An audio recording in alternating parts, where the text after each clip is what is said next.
Hey everybody, how's it going? It's the Daily Shooter, and today I've got a really exciting review for you guys. We're going to be taking a look at the Holosun HS510C, but this time the tan version with the green dot. So let's check it out.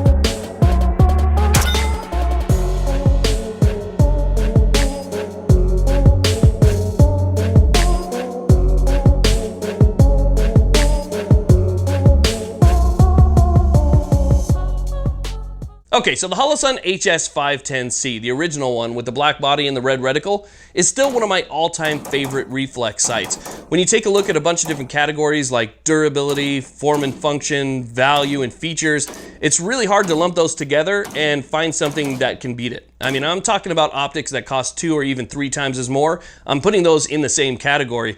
You know, I've been fortunate enough on this channel to be able to test out dozens of different reflex sights, and it's really difficult for me not to just gravitate to the 510C because it is so good. And this one is absolutely no different. The form, the function, the features, and the value that you get out of this thing are just absolutely incredible. I mean, you're paying about half as something that is comparable to this, but still doesn't have the feature set that you're going to get out of it. And it's still a really, really durable optic. So let's go ahead and put it on the table. We'll take a closer look at it, and we'll talk about those features. Okay, so let's go ahead and take a closer look at this version of the 510C. Now, to be honest with you, there's really only 2 major differences between the original version and this one right here, which is good for those people that are on the fence, because this one right here has the same form and function, the same durability, it's made out of the same materials, it's got the same value attached to it. Really, it's just these couple things that make it stand out.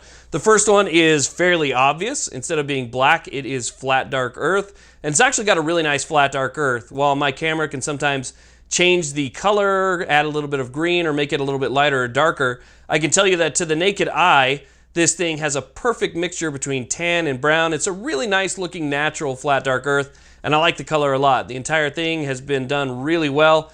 Even the bottom right here, everything's really nice in that flat dark earth color. So that's one of our major differences. We got black versus flat dark earth. Now, another major difference, and pretty much the only other major difference, is that this one has a green reticle. So you can see the green reticle right there, and we'll take a closer look at the reticle a little bit later on. But other than that, they're the same. So let's go ahead and talk about some of the features and some of the details and specs. We'll go over that stuff, and then we'll talk about my history with this optic and the green reticle and what I think about it versus a standard red reticle. Now, one of my favorite features about this reflex sight has got to be the battery life. I mean, the battery life on this thing is incredible. It runs off of one single CR2032 battery, which fits in this little tray right here. They give you a little Torx head tool. You remove the tray, put in your battery. It's got an O-ring seal on it, and once you tighten that down, it's completely waterproof. And that battery will give you up to 50,000 hours of runtime, an absolutely incredible amount of runtime on this little optic.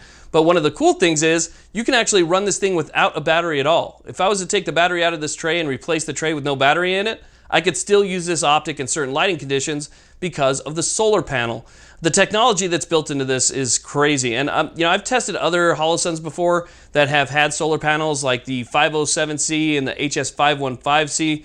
And they all run great on just the solar panel and no battery at all. Obviously, you need a specific amount of light, but you'd be surprised, even ambient light will keep this thing running. So in lower light conditions, you still get yourself a visible reticle, which is really cool. So being able to run this with or without a battery, I think is an amazing feature. Now, it comes set up for your Picatinny rail.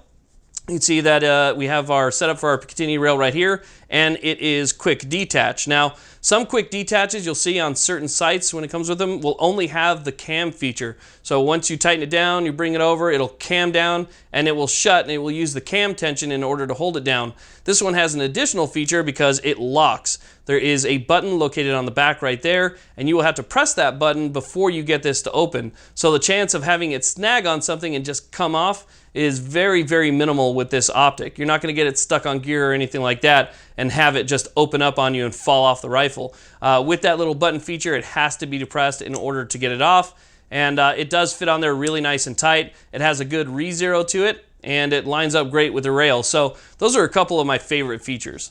Now, there's one feature on this optic that kind of sets it apart when it comes to durability, and that has to do with the protective hood. Now, I'm sorry for all my studio lighting being reflected here, but I want to show you this because the hood on here, the protective lens hood, is actually made out of titanium. So it's a really strong titanium hood, and what they did here is they actually made it separate from the housing of the glass.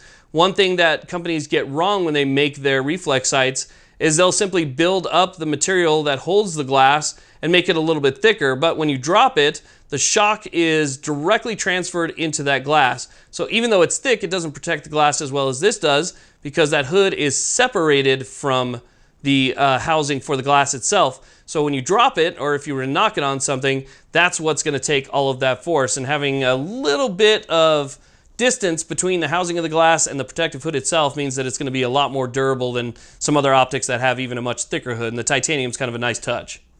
Now, another nice thing about this optic is that it has multiple reticle options, and it's not the type of reticle option where you have to go through a dial. It works off of the side mode switches. In order to change it, you would simply hold down the down button for a few seconds and it'll change your reticle. But what we have is a ring reticle with a 2 MOA dot in the center.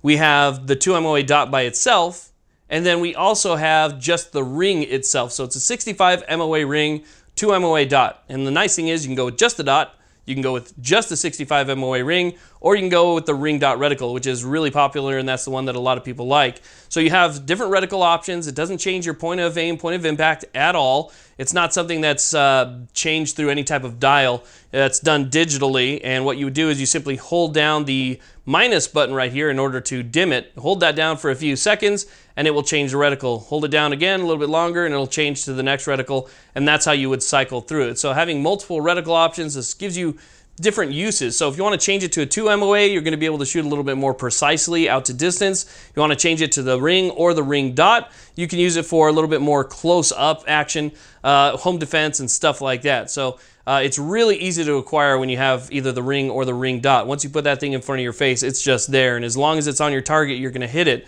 Now, every single reflex sight, red dot sight that I've ever seen says that it's parallax free, but to be honest with you, I've never seen a red dot or a reflex sight that's perfectly parallax free within 20 yards or so. Once you get out past 20 yards, then it's perfectly parallax free, but I'll tell you, it's nearly parallax free. There's just the slightest bit of horizontal motion when you're talking about parallax. Now, we have our windage and elevation adjustments. Windage and elevation are easily adjusted right here and right here. It gives you 1/2 MOA of adjustment. So each time that you click it, you're changing it by 1/2 MOA. And we have a total of 50 MOA of travel up and down, left and right. So 50 MOA of total adjustment out of this optic right here. And that's pretty much standard for a red dot. You don't usually see like 1/4 MOA adjustments out of optics like this because, again, they're not meant to be fine, precise adjustments that are going to get you out, 600 yards plus. That's just not what they're intended for. So again, we have a lot of different features, a lot of different options, but it's that green reticle that sets it apart. So let's talk about that real quick. Now, I've been using green reticles and different optics for a long time, so using a green reticle wasn't anything that was super new to me, but obviously for a Holosun, it was definitely something that you're not expecting. If you're somebody who's only used to using a red dot, it may take you a second to realize that when that green hits you in front of you, that's your reticle. That's just the way it is. It's like a little bit of a transition period. But once you get used to the fact that this has a green reticle, it is fantastic. I actually prefer the green reticle. To me, it shows up a little bit better on my backdrops. I shoot in the desert, as you guys know, and you get a lot of red sands, you got a lot of brown and red hues and stuff like that in the dirt and different targets that we're going to be shooting at. And so having something that has a better contrast to that, like the green, has definitely been a big winner for me because it shows up a lot better on the natural backgrounds that I'm shooting at. Now, when you're talking about shooting black targets, white targets, steel targets, silver targets, orange targets, whatever you might be shooting at, that green just has a really nice contrast to it. So you get a really nice green reticle. It's very easy to pick up, and it just, to me, seems brighter than the red reticle.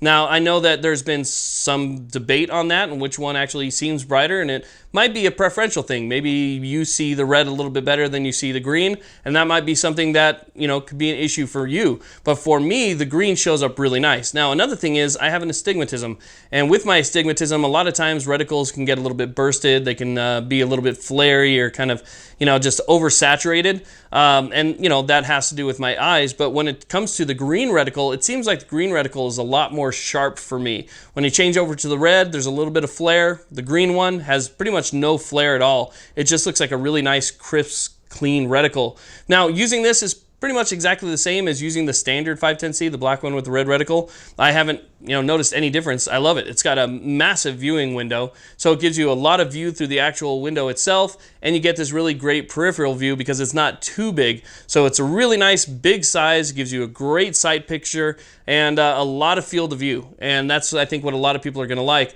But it also gives you a little bit of extra room for error as well, because as you know, when it comes to reflex sights, red dots, and stuff like that, as long as your dot is on the target, it doesn't matter really where your head is or what you're looking at, and that's, you know, where parallax comes into play. As long as you see that on your target, you're going to hit it. And so this gives you a little bit more play having that large window, because even if your head's off just a little bit, you're going to be able to pick up that dot and you're going to be able to make the correct shot with it. So when it comes to the green reticle, for me, it was definitely a bonus. I like it a lot. This is the way that I wish I could go on a lot of my other optics as well. But, you know, again, like I said, that might be something that's a little bit preferential. Now, I should mention that there are 12 different settings on this when it comes to the overall brightness. So you're talking about 10 daytime and actually 2 night vision settings. So this thing is night vision compatible with that green reticle as well. So if you're somebody who's going to be running night vision, that's going to be something that's important to you. Or if you think you might be running night vision in the future, you want something with night vision settings, this one will drop down to those last 2 settings. So again, a lot of great features, just like the original one, just as tough. This thing has great value. This one was sent to the channel by opticsplanet.com, so you can even save a little bit more money. Use my discount code TDS5, and I'll put more information down in the comment section if you guys want to check this thing out. But yeah, I think it comes in around $299, so just under $300 for something with this much feature is just fantastic, and that's kind of where the value comes into play when I compare it to a lot of other large window optics of its type. Anyway, this is the Holosun HS510C with the green reticle and the flat dark earth color. Hope you guys enjoyed it. Thank you very much for watching. I really do appreciate it. Please like, subscribe. Have a great day.